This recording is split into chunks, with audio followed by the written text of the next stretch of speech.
In today's video, we're going to be taking a look at my friend Scott's restored 2007 Michigan State Police Ford Crown Victoria.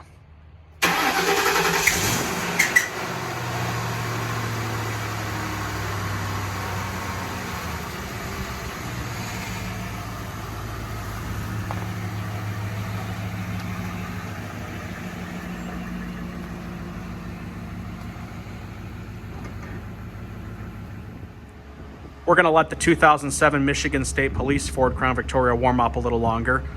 You probably saw this at the beginning of the video. This is also his 1997 Ford Crown Victoria done up for the North Carolina Highway Patrol. It's currently in the process of being restored, and it is a former North Carolina Highway Patrol car.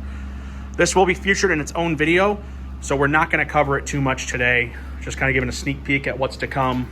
This has done a few shows last year, so it's kind of his little Miata hiding back there. Love those little guys. But yeah, this would be in its own video, so stay tuned for more on this. It's a beautiful wheel and edge light bar. I love those.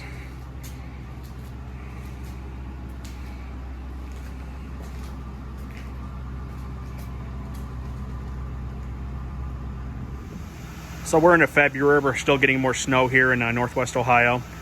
This car is a 2007, like I said. It was a former Michigan State police car, and he's restored it over the years to 100% accurate as how it was in service. This car originally served at the Stevenson post and then went to the Gladstone post of the Michigan State Police. We were able to track down the original unit numbers and everything, and the door jamb, I believe it has the numbers inside of it, so we were able to find what unit number it was. Do a little walk around on it, and then we will show off the lights. I know everybody loves the iconic Michigan State Police Unity beacons. Some people call them gumball beacons, or gumball machines, I should say. And this is strictly a car show only car. All of these markings and stuff get covered up or removed en route to shows.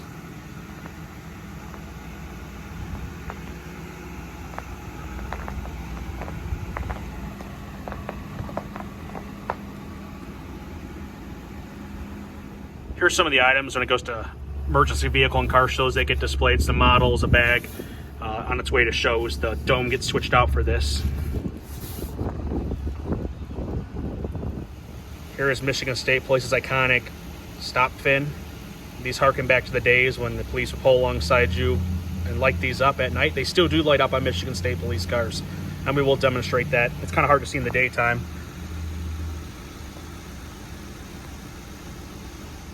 Here is the Unity RV26 beacon. This has what is known as the Spitfire dome with the two clear bands. Makes it almost look pink from a distance when it's flashing. Michigan State Police, I believe around 2009, started going to the Unity beacons with the wheel-in LED inserts. And now they've moved on to the Signal Sound-Off brand beacons, which are completely different altogether and have a section that can do white for takedown. But these were pretty bright. I remember seeing this on the roads when these were all around. These were so bright, you could see these from miles away. Those huge, par 46 bulbs. Absolutely massive. Here is the logo. These are magnetic, so they come off when this car's en route to shows. Here is the car's permanent ID number with the state. You can see inside. Got the switch box for controlling the lights right here. You got your beacon, your auxiliary lights. Aux 1 is your hood fin. Flashing lights is towards the rear. There are LEDs on the rear deck, which I will show off. And you got your right alley, which actually controls the passenger side spotlight. Got your radio and siren controls. And your radar unit. There's also the dash cam. This car has been restored to the equipment it had back when it was in service. Everything is correct on this car.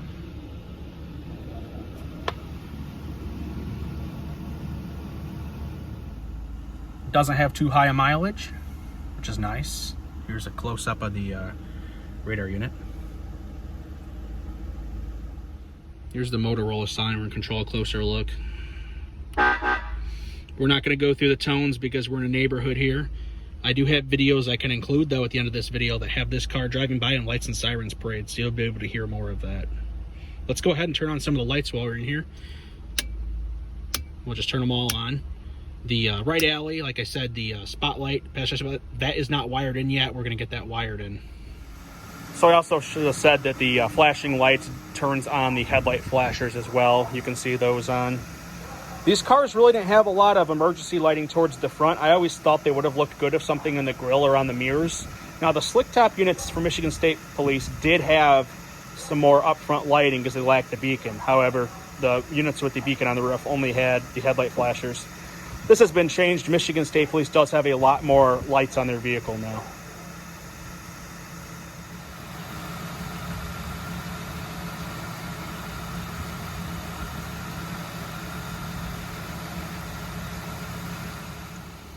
And it is hard to tell, but the stop fin is lit up. At nighttime, this actually looks pretty neat. It's not overly bright, but they still do make them light up, even on the current ones. Michigan State Police loves their traditions.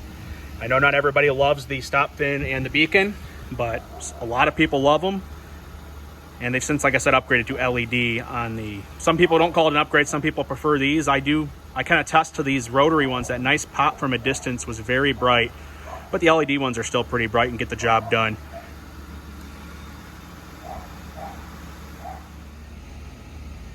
And here is a close-up of the Unity RV26 beacon with the Spitfire.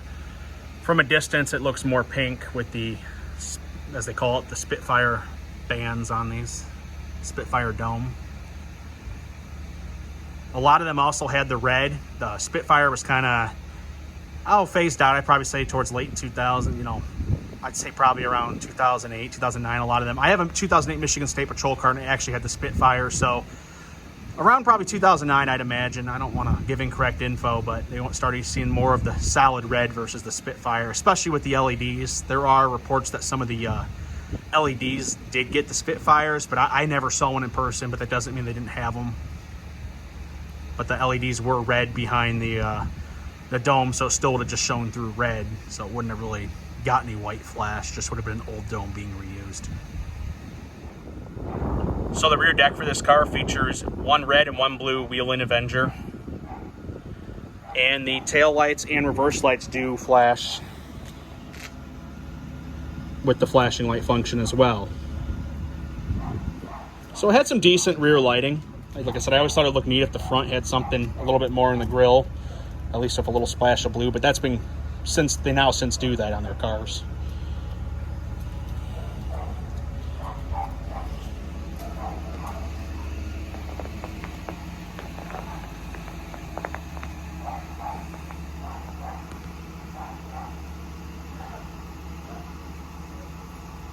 It's kind of fitting it's snowing with a Michigan State Police car for this video.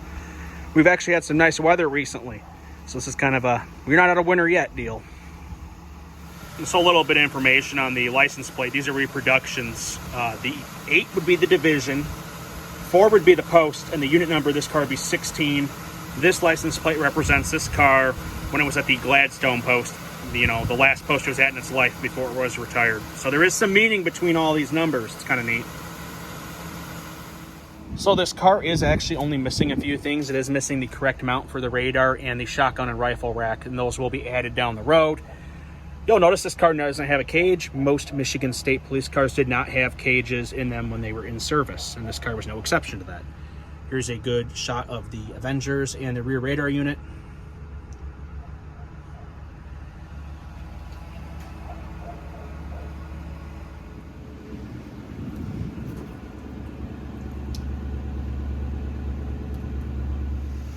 So this car is still a work in progress. It's pretty much done, but the right side, or the passenger side spotlight, is not wired up to that aux function yet, which will get, or right alley, I should say, that's considered right alley, is not wired up to that just yet. So that'll happen in the future.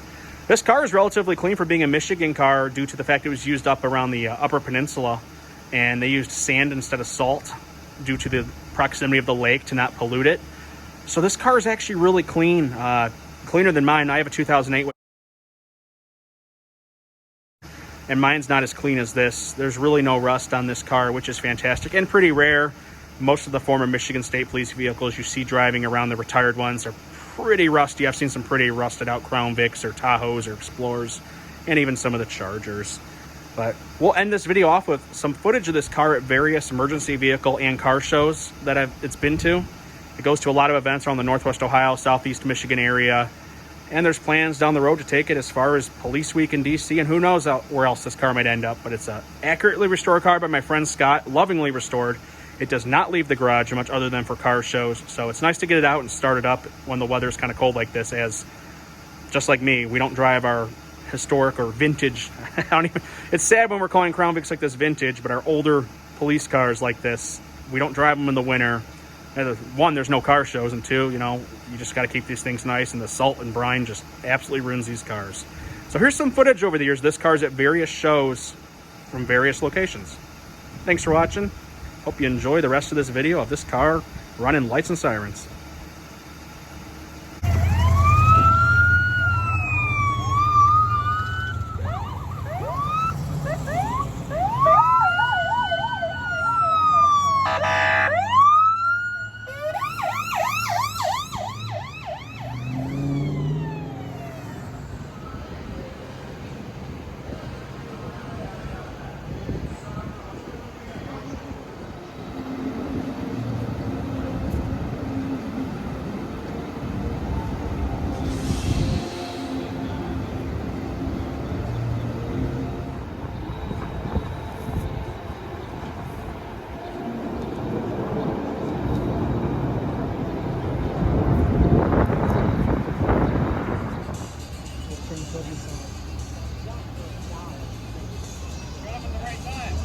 Oh, yep, yep.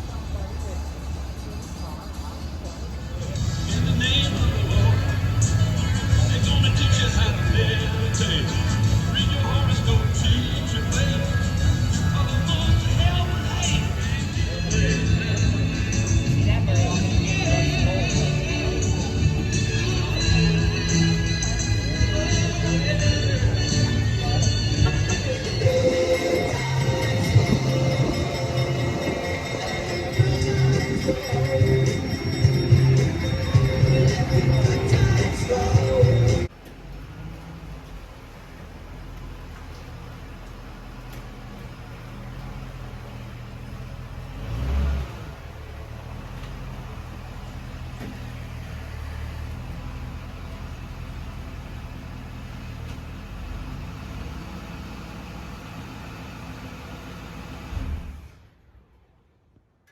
Well, it's good to get the cars out and warmed up. Engine's nice and warm. It's just your standard 4.6 liter V8 engine.